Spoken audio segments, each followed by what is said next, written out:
Hello everyone and welcome to the Bug Access community. Today we are going to see Prompt ML, which is an XSS based testing website. We'll see 5 levels today and I'll be making you understand each level thoroughly so you can try it on your own on original website or any program on Bugcrowd or HackerOne. So we'll start with level 0.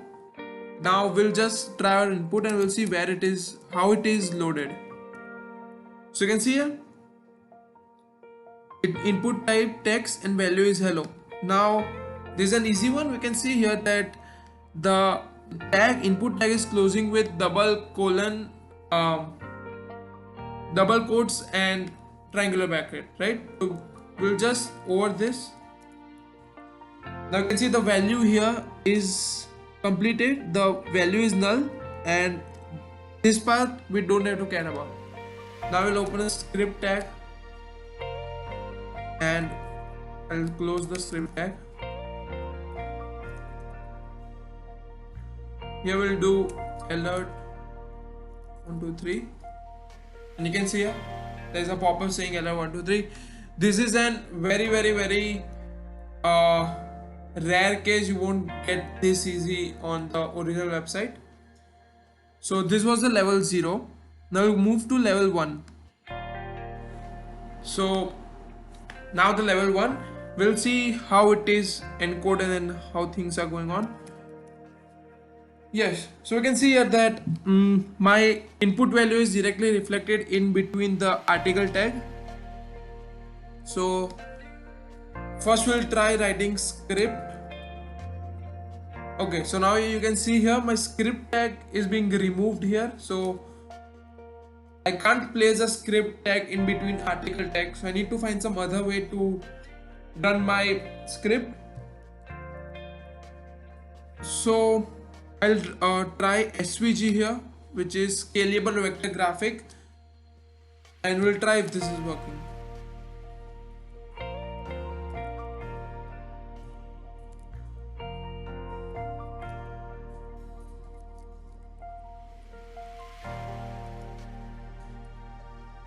Nope, this is not working as well. So what else we can do here? Yes, it is now working. So what was the issue? Why it was not working first? So we need to end the statement by writing a semicolon, and you can see it is working now. So what I did basically was, you can see the statement here. Now they are removing the script tag from input, so I have used another tag known as SVG, and we have used the SVG tag and on load alert 123, which will give pop-up 123 when it is loaded. So this was the level 1. So now I'll go with level 2. So level 2 will just write here hello, and now you can see it is reflecting as a normal text there. But when you see the source code, it is written that all of these would be replaced by our void set. Okay, so if I write here script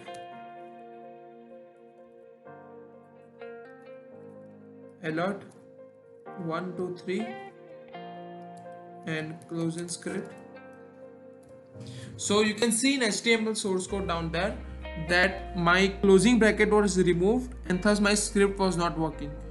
So what I will do is I'll just write a HTML encoding here which will help me to run this script. So this is the value of HTML encoding, and how did I got this? So you can basically go to HTML encoding W3 schools and you can find the URL encoding reference from here.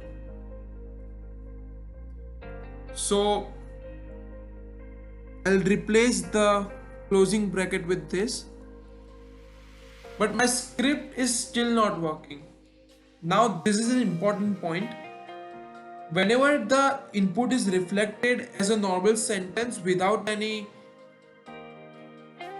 closing brackets, or like we did on the 0th level, the double quotes and closing bracket and everything, we will use the SVG payload, which will help us to run this script.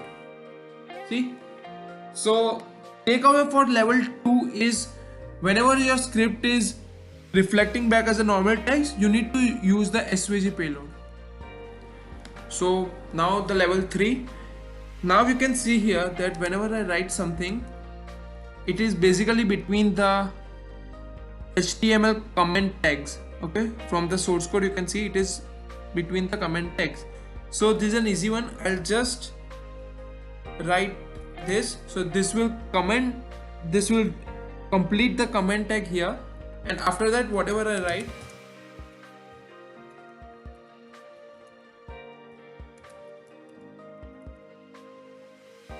it will be done.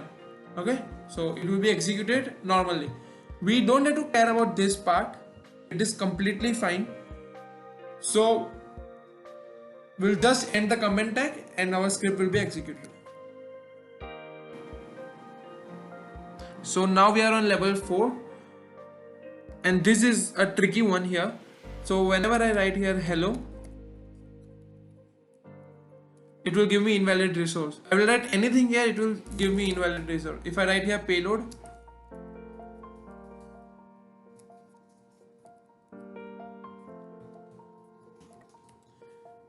it won't run, it will still tell the invalid resource. It will, so you can see it is always returning me the else part of the statement.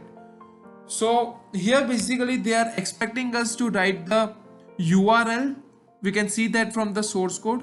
Here they are decoding the URL component. So whenever we need to type a URL or something, you can give a HTML file as a payload. So how does HTML payload work? I'll use this body. I'll open the script here. Alert 1, 2, 3. Script. Close body. And close HTML. So this is a simple HTML file to pop up alert 1, 2, 3. So I'll upload this to a web page and it will work. Now you need to understand that in this case I can't upload the file, so they have given me a sample script here. So when I run this, so you can see the test.js is loaded. So it is successfully completed. As this website doesn't belong to me, so I can't really upload a file here. But if you go on original website, you can type your own file, or you can upload a file to a server like in your account and you can run that file. So we are on the final level for this video. I'll be discussing all other levels in my next video, because or else this video will be too long. So here the thing is, whenever we write any input string here, it is reflected in hello. So you must be thinking this is similar as level 0. So you might write script tag alert 1, 2, 3, but this time it didn't work, because you can see here that anything that is written in my input value is converted to my text type. Okay, and also some of the encodings are removed, so you can always try using HTML encoding. I won't be doing this here now, because or else my time limit would be over. So what we can do here, my next step is I will open a new type here. So you can see by using one double quote, I have closed the value here, or else for clarity I will write something. So you can see the input value is now closed. So I'll open a new type, image src on error is equal to alert 1, 2, 3. Okay, so here the another thing is that is equal to sign is being replaced by underscore, which is not allowing my script to run. Okay, so not a big issue here. I'll just write enter, and you can see here that is equal to is now seen. But the next catch is my alert tag is being closed by double quotation. So I'll start my alert tag with double quotation, which gives me a proper vector graphic, and you can see here that that a pop-up is being shown. So this is how this thing works, and you can always find encodings or how the input string is encoded from the source code and work accordingly. Thank you so much.